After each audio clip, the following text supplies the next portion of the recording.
How's it? Indian Cowboy, DocSports.com coming at you here on Sunday, September 29th, as we get this video to you. Have your free pick winner in just a second here between the Chargers and the Chiefs. And hello, I'm Indian Cowboy. This is Doc Sports. Indian Cowboy's been around for 19 years. Doc Sports has been around for 53 years. I have a doctorate and a master's in biostatistics. That's how these algorithms work. Welcome to my free daily podcast. Our best selections over at DocSports.com under Arun Shiva or Indian Cowboy. Our next best selections are Free Picks and Leans, which is the daily video you're watching right now. We, of course, have a popular YouTube premium teaching channel for $20 a month where we come at you, do a live show for you every single day. I'll have a live show right after this video, so looking forward to that. It's a recorded podcast. You can re-listen to it anytime. You get a written summary at the end. Awesome value. 200 games, all for just $20 a month. Plus, you get to hang out with me in a live setting and ask me any questions you want to.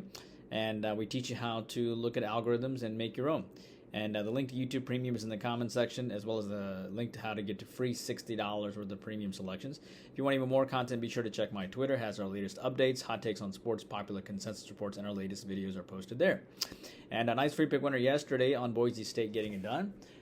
They were able to, I think we have about 8 or 9 free plays for you today, so hopefully that will hit for you. Let's see here. Saturday, Boise State. So yeah, hopefully we'll get you a nice free pick winner today. What do I need to tell you? Well, we didn't have a great college football day yesterday. We missed on Georgia, and we missed on the SMU under. But we're looking forward to having a good day today. We did go 4-2 last week in football, so hopefully we can go 4-2 this week. 4 NFL selections. Our 8-unit NFL selection is, of course, at 405, and we've won our top NFL selection last week with the Detroit Lions, minus the 2.5 over Arizona. So looking forward to the 8-unit selection today. And, you know, we're 7-0 with 8-unit selections the last 2 years, so hopefully that'll hit for us. Baseball is our selection in baseball is a 4-unit on Sunday, and that is, we do like that selection quite a bit here between the Mets and the Brewers. It makes a lot of sense. You'll like the right up there. As it relates to the NHL, that starts in about 9 days.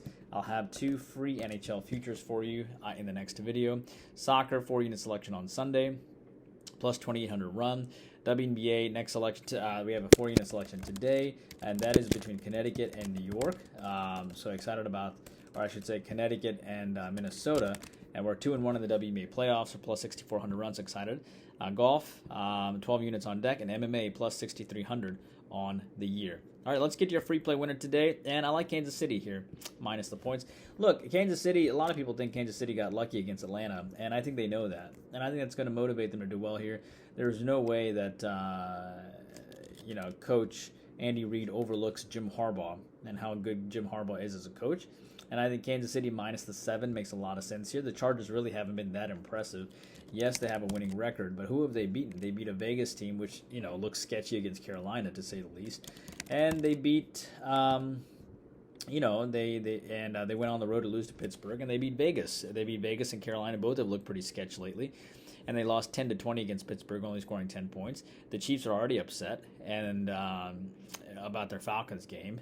And not to mention the fact that the last time these two teams met, the Chiefs won by 1 point. And I think, given the fact that Kansas City wants to send a message here, it does make a lot of sense, especially coming off that game against Atlanta where everybody thought the pass interference call, or at least that non-call, is the reason that they won. So I think this Chiefs send a message here, and of course they get up to play Harbaugh. Like the Chiefs minus the 7.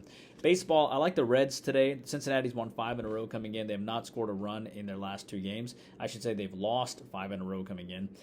You have Green and Killian here. Green with a 2.83 ERA. He went 7 innings, 4 hits, 1 run against the Cubs last time. A great start. He was great against Miami, San Francisco, Tampa Bay, and Atlanta. Went 7 innings, 2 hits, and no runs against Atlanta. I know the Reds haven't really won lately, but you have a pitcher here in Green is just phenomenal. And, I like the fact that I like the fact that Green comes off back-to-back games where he has given up a home run in each of his games. He hasn't done that all year. And I think he'll be focused. And Killian, in his first start for the Cubs, went 5 innings, 8 hits, and 5 runs against the Phillies. I think he'll pitch better, but he's still a very young pitcher, a very angry Reds team. I think it makes a lot of sense here for the Reds. This is actually my second favorite baseball play today. Kansas City and Atlanta. I like Atlanta on the run line. Kansas City comes in off back-to-back losses to Atlanta, 0-3 and 1-2, 0-3 and 1-2, I should say. So Kansas City could bounce back, but it's hard to take Kansas City here. Seattle is nipping at Kansas City's toes. Kansas City swept Washington and then lost back-to-back game to the Braves by a score of 0-3 and 1-2. Atlanta's won 5 in a row when it's really counting. You have to give them a lot of credit, and one of those games was against the Mets, too. Marsh and Morton here. Marsh went 2 innings, 5 hits, and 3 runs against Detroit in his last start. If he pitches well, he normally goes 4 innings, 5 hits, and 2 runs. That's about as good as you're going to get from Marsh. And Morton comes off a game where he went 6 innings, 7 hits, and 4 runs against Miami. He didn't play well or pitch well, but he also went 6 innings, 3 hits, 1 run against the Dodgers, and 6-6 and 1 against Cincinnati. I like the fact that he gave up 4 walks in his last game, and I think he comes in quite focused. Give me Atlanta run line. San Diego and Arizona. I like Arizona on the run line here too. San Diego's won back-to-back games, and Arizona's lost a couple of those games. Those games they could have really used as they were trying to hunt down the Mets. Arizona's off back-to-back losses, including no runs in their last game, so that makes sense why Arizona would do well. Perez and Fat here. Perez 5.2 ERA. What's interesting is the guy that's won 10 of 11 games is such a big underdog here, but that's because Fat went 2 innings, 6 hits, and 4 runs against San Francisco in his last game, 2 home runs. He's also had 7 of 8 non-quality starts, but I think the difference here is that Arizona has to win this game, and I think he comes through. It's like that Toby Keith song, I ain't as good as I once was, but I'm as good once as I ever was kind of thing. WNBA, we have a 4-unit selection between Connecticut and New York, of course, or New York and, we have a 4-unit selection between Minnesota and Connecticut, but Vegas and New York, I like New York here. In the other WNBA game, it's now or never for New York. This team is trying to win a championship for the first time ever. New York has won all 3 times against Vegas this year, but Vegas is back-to-back defending champs, so it's not like New York is going to overlook them. So I don't think revenge for Vegas really makes much sense here, given that New York is the one trying to win their first championship. Give both of these medical staffs a lot of credit. No one is injured coming into this game. The difference here, I believe, is New York's depth and the home court advantage. I'm going to take New York here because they're going to be super motivated with Ionescu trying to win her first title. Buffalo and Baltimore in football. I'm going to go with Baltimore still. I still like them. I think they're going to prove something here, and I think Buffalo obviously is 3-0 out of the gates, but Baltimore's favored for a reason. They've played like dog poop the last couple of games. They haven't played their best game year. It's a good public fade, and Baltimore typically gets up for the better team, so small lean on Baltimore. Cleveland and Vegas here. I'm still going to go with Vegas here. I think the coach is furious at him at the last game. He said they're going to have to make some business decisions because Coach Pierce mentioned that some of his players made business decisions by not showing up against Carolina. Vegas is super ticked off. I understand Cleveland's a pretty decent team, but that win against Jacksonville really doesn't look that good right now. And I think Vegas is going to be the much more motivated team coming in. Give me Vegas. Tennessee and Miami. This is hard, but I'm going to go with Miami here just because I like the coaching staff more. Thompson was knocked out of his last game, but I like Boyle a lot, who plays for Miami. He's been in the league 6 years. He used to play for the Packers. And I think Miami has enough skill players to get it done. I know Tennessee comes off a really close loss to, really tight loss to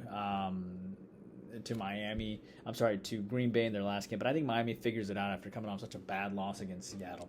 That's what I have for you guys. Hope you guys are doing well. Please take a moment to like and subscribe to the videos, and I'll see you back here tomorrow. 8-unit NFL selection at 4:05. I'll see you back here tomorrow, and YouTube Premium. I'll see you in about 5 to 10 minutes. Take care. Bye-bye.